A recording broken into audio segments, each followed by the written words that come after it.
मैं आपको खबर नहीं सुना रहा। आज मैं आपसे सवाल पूछ रहा हूँ।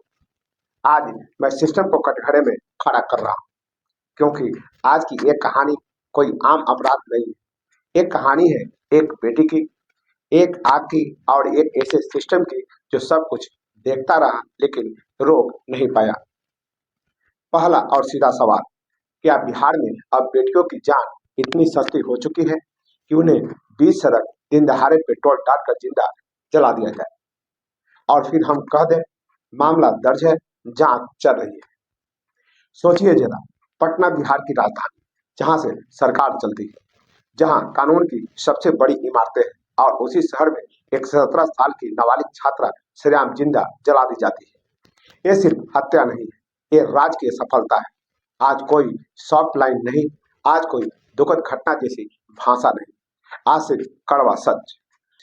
और वो सच ये है कि अगर ये घटना राजधानी पटना में हो सकती है तो बाकी बिहार में कौन सुरक्षित है। तो सबसे पहले नमस्कार, आप देख रहे हैं न्यूजिला और मैं हूँ आपके साथ विपिन। सबसे पहले जानते हैं कहाँ की है ये घटना। पटना जिले का गोपालपुर थाना क्षेत्र, एक सामान्य इलाका, कोई अपराध का कर नहीं। फिर सवाल उठता है, इतनी हैवानियत की हिम्मत आखिर आई कहाँ से। आखिर कौन थी वो बेटी। उम्र महज 17 साल, कक्षा 10वीं। न राजनीति जानती थी, न कानून, न ताकत। वो सिर्फ पढ़ना चाहती थी, आगे बढ़ना चाहती थी, अपने पैरों पर खड़ी होना चाहती थी।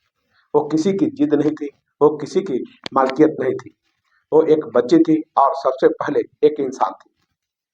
वो ननिहाल में रहकर पढ़ाई कर रही थी। 17 जनवरी 2026 की दोपहर घर के लिए निकली, लेकिन घर कभी नहीं पहुंची। यहीं से सिस्टम फेल होना शुरू होता है। रास्ते में एक युवक उसे रोकता है। नाम आदित्य कुमार, उम्र तकरीबन 22 साल, यानी नाबालिग से कई साल बड़ा। परिवार का आरोप, ये युवक लंबे समय से छात्रा को परेशान कर रहा था, पीछा करता था, बात करने का दबाव डालता था, इनकार करने पर धमकी देता था। सवाल सीधा है, अगर ये सब चल रहा था तो क्या किसी को पता नहीं था, और अगर पता था तो रोका क्यों नहीं गया। आज का डिजिटल दौर और सबसे खतरनाक धमकी।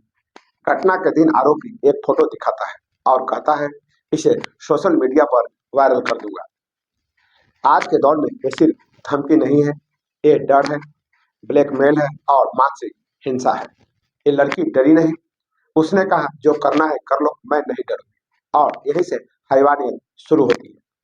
आरोपी बौखला जाता है, कहता है जिंदा जला दूंगा। लड़की जवाब देती है, अगर हिम्मत है तो जला दो। और फिर बीच सड़क, वो भी दिन दहाड़े, पेट्रोल निकाला जाता है, लड़की पर डाला जाता है और आग लगा दी जाती है। जरा ये मंजर सोचिए, एक 17 साल की बच्ची आग की लपटें और भागती है करीब 100 फीट की दूरी तक, चिल्लाती है, मदद मांगती है, लेकिन कुछ सेकंड तक कोई आगे नहीं आता।